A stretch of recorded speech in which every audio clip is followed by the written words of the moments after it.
Hey guys, welcome to the neighborhood. This is the Pixel Street Podcast, episode 223.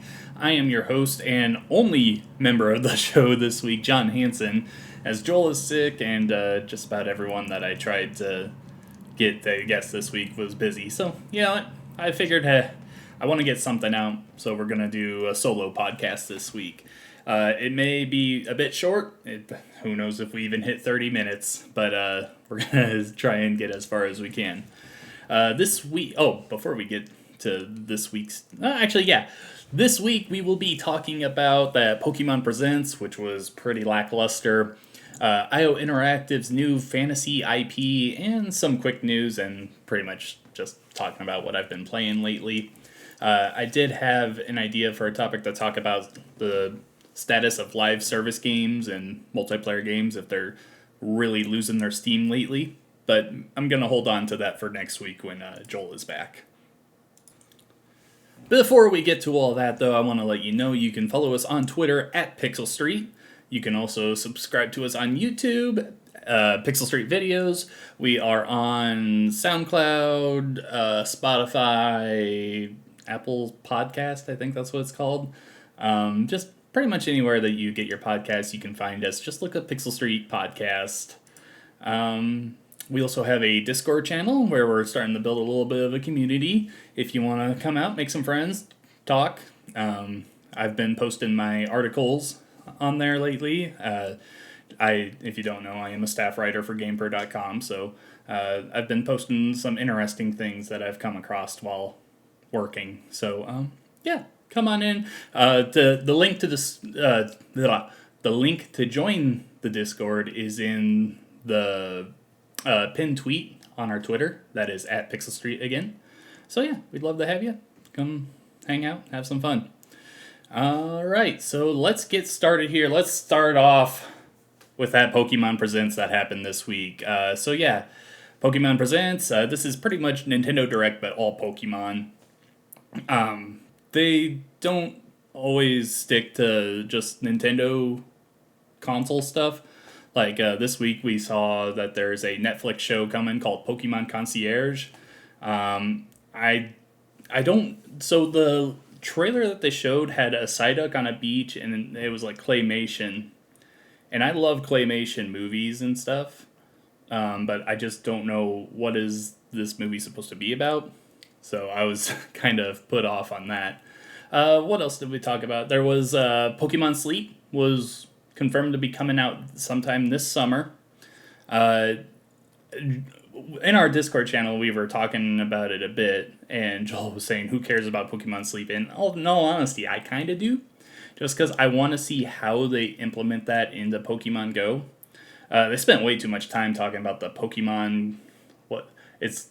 Their peripheral that they made for that game is called the Pokeball Plus Plus, because they just had to think of like one of the worst names they could come up with. But yeah, it's like a little dock thing that you just like set near you and it tracks your sleep and everything.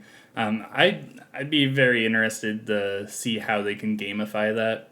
Pokemon is well known for doing that kind of stuff. I mean, we've got Pokemon Go already.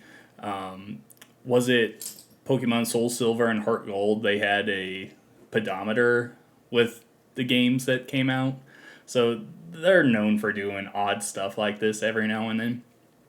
There was Pokemon Smile, which is a mobile game about brushing your teeth for kids. Stuff like this is really odd, and I like that oddness. I just kind of wish that there was more, I don't know. They spent a lot of time talking about it, and it just didn't feel like it was that worthy of all that time. I mean, it's a sleep tracker. Obviously, it wasn't worthy of all that time. They're bringing back some original trading cards from the first generation. It seems to be in like this package where I think from what they were looking at, you lay down this battlefield and they just give you like a whole bunch of cards from that generation. I'm sure Joel is going to look into it and probably get it. I think they're showing it off at the Pokemon World Championship, Pokemon TCG Championship, whatever, in August. So we've got quite a ways before it's actually available. I highly doubt that I'll be able to get it even if I wanted to. That sounds like something that's going to be pretty limited and kind of impossible to find. But knowing Joel, he'll get one. I'll get really jealous and maybe I'll try and get one. Who knows? But yeah, these kind of announcements are all really what the Pokemon Presents was. There was also some Scarlet and Violet DLC announced. We know that there's 2 expansions coming, just like with Sword and Shield, and that's about it. I mean, we know, I can't remember what they're called off the top of my head, but there was just some really, I don't know, they just showed like a bunch of PNGs, and they're like, okay, yeah, there's new Pokemon, well, not new Pokemon, but Pokemon coming back into the Pokédex. That's awesome. New location. Cool. They didn't show us any of it. They just kind of said it's coming, so I was like, that was kind of disappointing. Really, the big thing I was hoping for out of the Pokemon Presents was just red, blue, and yellow to come to Nintendo Switch. Like, I don't know, that feels like the perfect kind of thing. I cannot believe that both Nintendo and the Pokemon Company were like, yeah, you know what, it's fine that we don't have some of the most important handheld games of all time on the service as the Game Boy library gets going. That's so ridiculous to me. I hope that they come sooner rather than later. I mean, it doesn't really matter to me because I can go out and find those games anytime I wanted, and I've played them so many times throughout my life. Who knows how many times I've played them from beginning to end. It's probably a redonkulous amount, but just having that on Switch is really cool. That would be a really awesome thing. And so you could even trade online and battle online with people. That's really cool, and I wish there was a little more urgency to get that out. But maybe there's just something there that's not working at the moment. I don't know. I wish they would have talked about it a little bit. Like, I just think the first generation games are must. They have to get on there like now. And then here in a bit you get Silver, Gold, and Crystal in, which are my personal favorites in all of Pokemon. I don't know. Maybe that's not something that they want to do. Even if they want to just re-release them on the Switch eShop, I would be down for that. I don't care. I just want to see them there. I want to buy them again. I want to play these all again, even though like I said, I've played them so many times. But yeah, overall, the Pokemon Presents was pretty lackluster. It wasn't a terrible show. There was a weird a weird Pikachu there that was moving and talking next to the CEO. I can't remember his name right now. That was odd. I kind of want one. But yeah, it's just there wasn't much to talk about. A friend of the show, Josh, from the Adamana podcast that me and Joel have guested on, he was really pumped for the stuff that was announced in there, and I was just I don't know. Is it really a surprise that Scarlet and Violet are getting DLC? I don't think so. I'm pretty sure everyone knew that was coming at some point. Now, if they were going to announce DLC for Pokemon Legends Arceus, that would have been exciting and something to really get your blood flowing. But no, it was as status quo as can be, and I really don't think that they needed to do a presents. These are the kind of announcements that you can just make on Twitter and it'd be fine. If they're not going to show much for what's coming for Scarlet and Violet, they're just going to show a couple PNGs and then be like, okay, that's it. Then I don't know. I just was very put off by how they handled the Pokemon Presents. Moving on here, IO Interactive have slightly started talking about their new fantasy IP. So if you don't know, IO Interactive are the developers most known for their work on the Hitman franchise. They used to be owned by Square Enix, but they got out of that. They maintained the Hitman license, and they came out with Hitman 3, which I think is one of the best games in the last decade. And now they're working on something new. We also know that they're also working on a 007 game, a James Bond game. that is way off in the future. Like, that's something that we're not going to hear about for years still. But they're working on a new IP, and all we know about it at the moment is that it is a multiplayer game. Then they plan to build onto it, so it's going to be a live service game.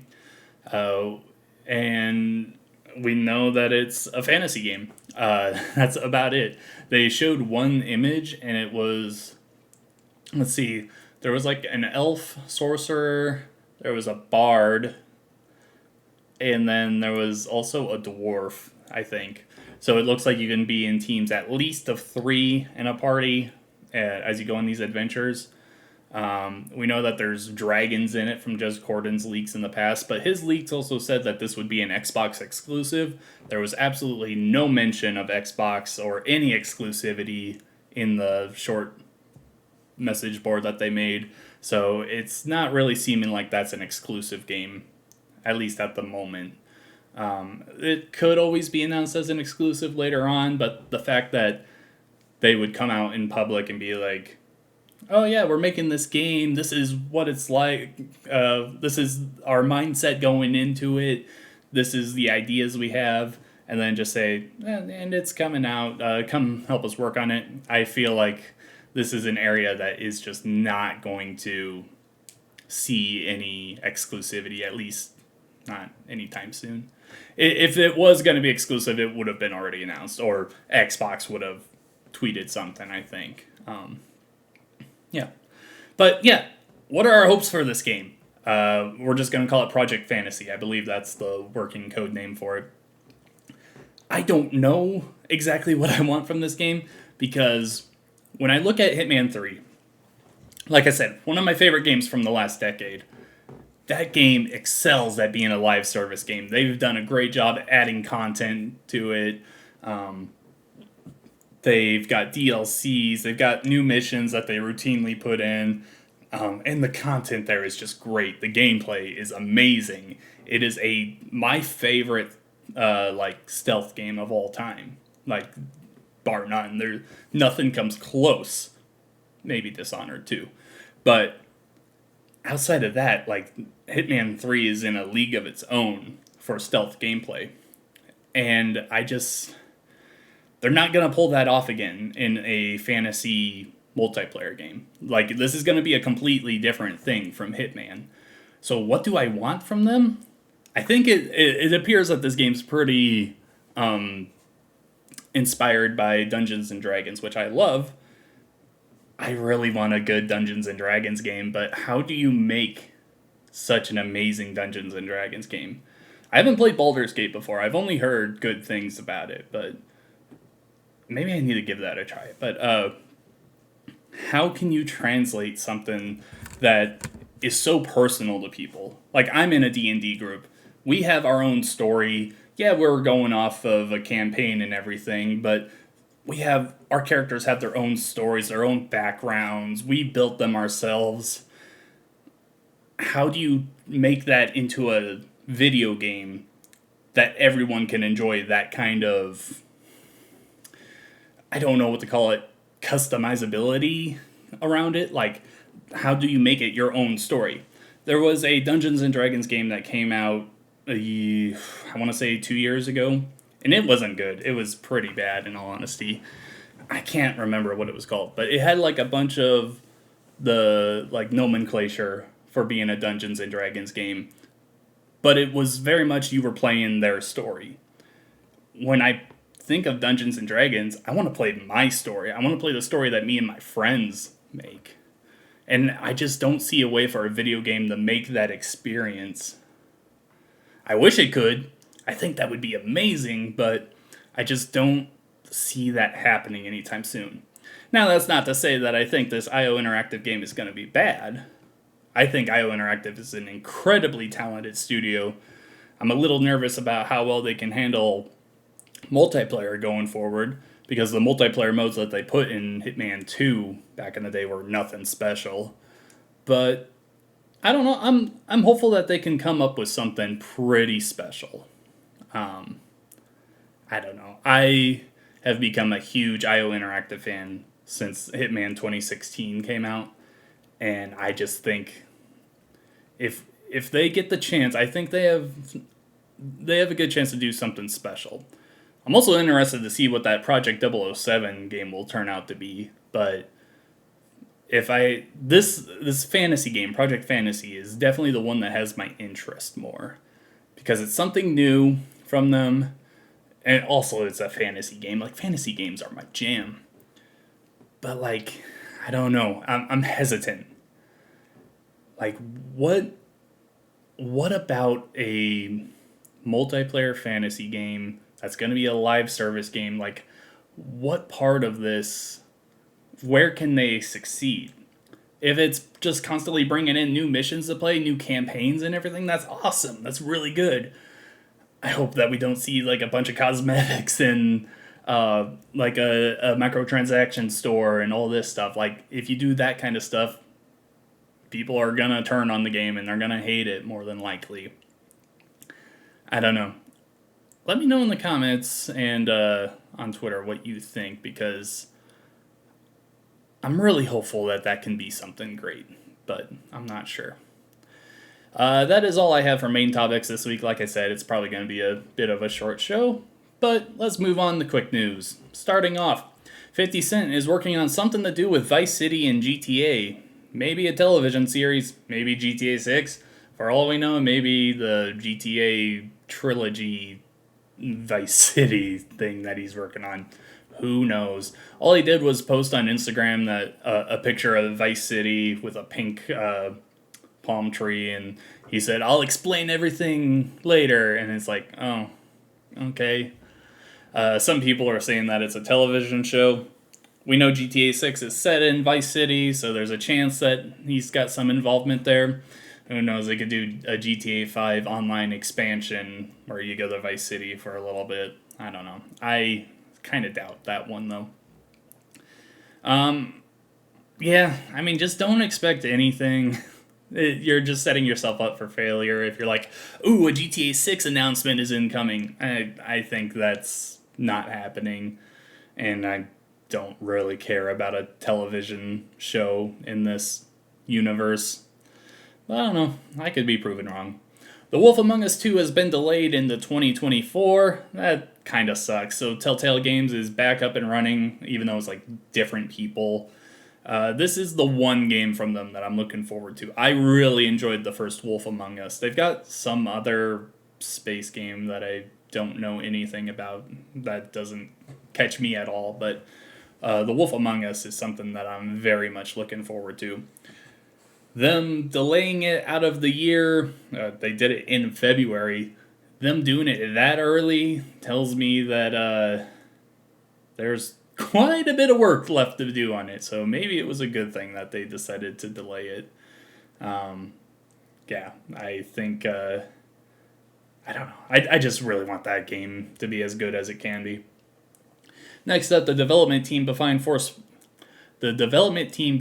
Forspoken is being absorbed into Square Enix. So I don't know what the full story is here, besides that Forspoken is like the only game the studio made on its own, and now it's getting into Square Enix. I thought they were already owned by Squeenix.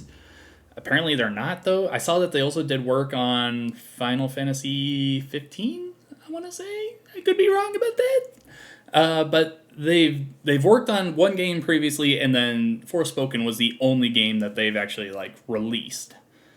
And now they're just going under Square Enix again. I don't know what the full story is here.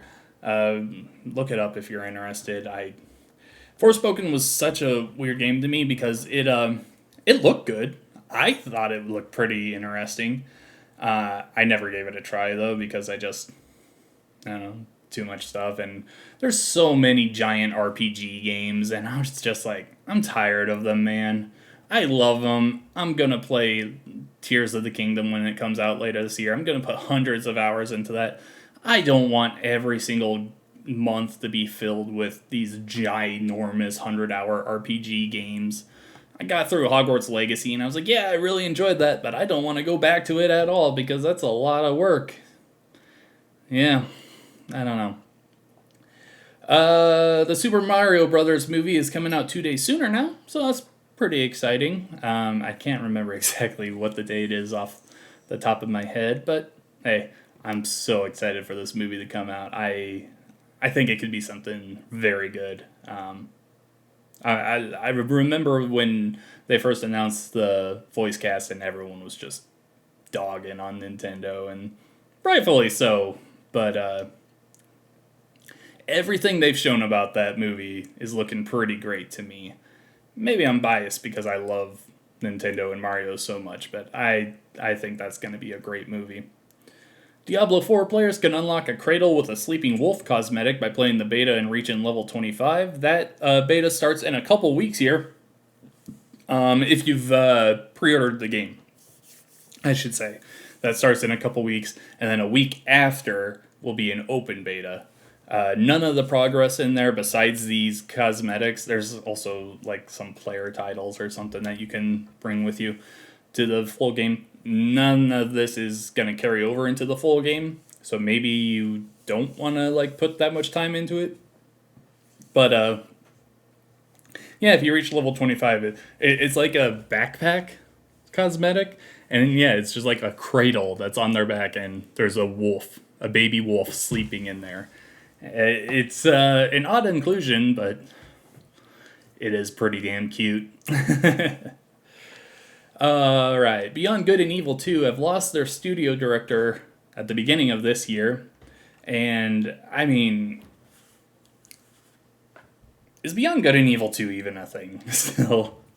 I just don't know what to think about that game. Because, man, every time this gets brought up, when was it? 2017 that it was announced? We've just heard, like, absolutely nothing about it. I played the first Beyond Good and Evil. I liked it. I played it too late. I played it years later. I played the 360 HD version. It was good, but it was definitely dated at that time. The fact that we've just like seen absolutely nothing on the... Actually, it's a prequel, not a sequel. Is kind of just... I don't know. It really tells me that don't look too forward to it if you're a huge Beyond Good and Evil fan. This game could end up disappointing you pretty bad, I think. Nintendo came out and confirmed that they are not attending E3 this year. We already knew this from different various reports, but they just came out and confirmed it. And we got a 13-minute video of Dead Island 2 gameplay, which was pretty cool. This game is, let's say, 8 years ago was when it was first announced. 9 years ago. This game was in a spot where Beyond Good and Evil 2 is now, where we just heard nothing about it. We figured it was gone. But hey, it's coming out, and I think it looks pretty damn good. There's a lot of stuff in there that is just like, yeah, that's brought over from Dead Island 1. But there's some new stuff in there. They're using what they call the flesh system, and it's pretty much just a way to tear apart zombies and make it look like visceral and very gory and stuff. Like there was one point where the player stabbed a zombie in the head and their left eye just popped out and was like dangling on a string. There was like so many times that like their chest like burst open. It's just a very realistic looking damage system. It looks gruesome. It looks pretty damn cool. I'm very excited for that. I love the first Dead Island. I totally recognize that it wasn't an amazing game by any means. It was made by Techland, the Dying Light developers. What they're doing with Dead Island 2 looks pretty cool, though. I was reserving some judgment, but that gameplay video that they put out was pretty cool, so I definitely recommend it. I saw it on the PlayStation YouTube. I don't know if they put it anywhere else. But yeah, that is about all we have for quick news. I don't have any collectibles to show off, although I did just buy one, and it will be in the mail. Hopefully, I'll have it by next week, and I'll be able to show it off. I'm pretty excited for it. But what have I been playing? Well, first I've been playing Overwatch 2. Of course, I'm playing it constantly anymore. Matchmaking is better than it was when I last talked about this months ago. It seems like they're finally starting to tune things a little bit. Obviously, there's still games that are not great, but it's at least in a better spot than it was before. Yeah, we're in the middle of season 3 right now. The Valentine's Day event just ended. The One Punch Man event is about to come up. I know absolutely nothing about that show, but we know that there's going to be a Doomfist and a Kiriko crossover skin, which is pretty cool. Uh, Nothing there for me. Like I said, I've never watched the show, but I also don't think that they're doing like any special game modes or anything. I think it's just skin cosmetics. But whatever. I mean, them getting like a crossover is really cool. This is like the first time there's been an actual crossover. They did a Lego thing a while ago, but that was just one Bastion skin, and that was it. This one seems a little bit more thought and force behind it. So. I played Kirby's Return to Dreamland Deluxe. I got a code from Nintendo to review it for GamePer. You can check that out anytime you want on GamePer.com. I believe I gave it a 7 out of 10. This was my first time playing Return to Dreamland. I never played the Wii game. And in all honesty, Kirby and the Forgotten Land last year was one of my favorite games of the year, and I think that spoiled me for this. Because all I could think of the entire time was like, I want a 3D Kirby again. I don't want a 2D game. I've played so many 2D Kirby games that I'm just like, this is the same thing. I was not particularly impressed by it. I will say, if you are a big Kirby fan, you'll like it, of course, and little kids will as well. But if you play through the entire story, they have a Magalore epilogue. That was really fun. You play as Magalore. He's like really weak at the beginning, kind of pathetic in all honesty. And you get like these experience points from defeating enemies and having higher combo attacks, and it made it a lot of fun. Taking this like pathetic creature and like making them into a really strong fighting machine at the end. So just for that, I recommend giving it a try. I also really like the sub games. There was some of them that I remember playing from Kirby Nightmare in Dreamland. There was like this one where you it's like hot potato, but instead of like catching the bomb and throwing it, you're hitting it with pans, and whoever messes up gets knocked out. I really enjoy that, and there's like a samurai sword thing. Like as soon as the game says whoever pulls out their sword fastest wins. That was a lot of fun. I don't know. Kirby's Return to Dreamland Deluxe, I'd say only really give it a try if you haven't played the Wii game. But yeah, it's a good game. That's about all I can say. I also played Return to Monkey Island this week. I've been meaning to get to it for a while. Point and click adventure games like that, I don't like wasting so much time on with the puzzles, so I just got a walkthrough and just went through it. I enjoy the story of those games. I don't really enjoy the puzzle aspects of them because some of them can be really obscure. I enjoyed it. It's definitely a Monkey Island game. Like, if you played... I've only played Monkey Island 1 and 2 on the Xbox 360, and it feels right along with those games. I think there's 2 more out there that I haven't played before. But yeah, this feels as traditional of a Monkey Island game as I've seen. I like the art style. I know that a lot of longtime fans had a problem with it. I liked it. I thought it looked good. Yeah, it's got everything that you would want from a Monkey Island game, including a very disappointing and weird ending. Finally, the last game I've been playing this week is Madden NFL 23, I want to say. Whatever the most recent Madden game is. It came out on Game Pass with the Super Bowl ending a few weeks ago. And I used to play a little more Madden than I do now. I used to like do online franchise leagues with friends and everything. I cannot imagine doing that in this game. This game is buggy as hell. And we are months after it released. Like, this is a long time since it launched. And there's just so many glitches. Like, my guy would be running up the sideline. He'd get hit. And then, like, for some reason, everyone thought that he stepped out of bounds even though he was nowhere close. So he just, like, starts jogging again. It's so weird, man. It also just doesn't feel great. Like, I feel like the physics of the game are off. I don't know. it's not very fun to play, in all honesty. I don't think I'm going to keep it installed that much longer. I'm only playing it because it's on Game Pass, and I'm just kind of looking for something to play while I relax. Not impressed by it, and whoever is like a big Madden fan out there, I feel for you, because yeah, it is not great. That being said, I hope MLB The Show's pretty good when it comes out in a few weeks. I'm starting to get a little nervous about that, in all honesty.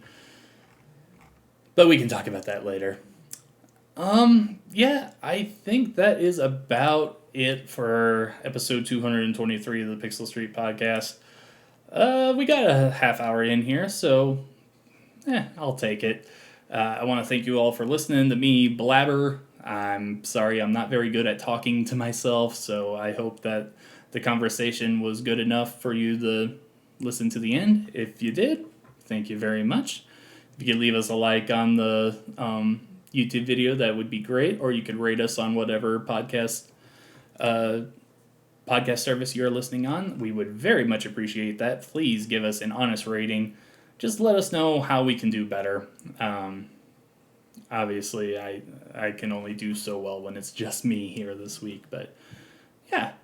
Right. My name is John Hansen. You can find me on Twitter at RevXShadows. You can also find my writing on GamePer.com.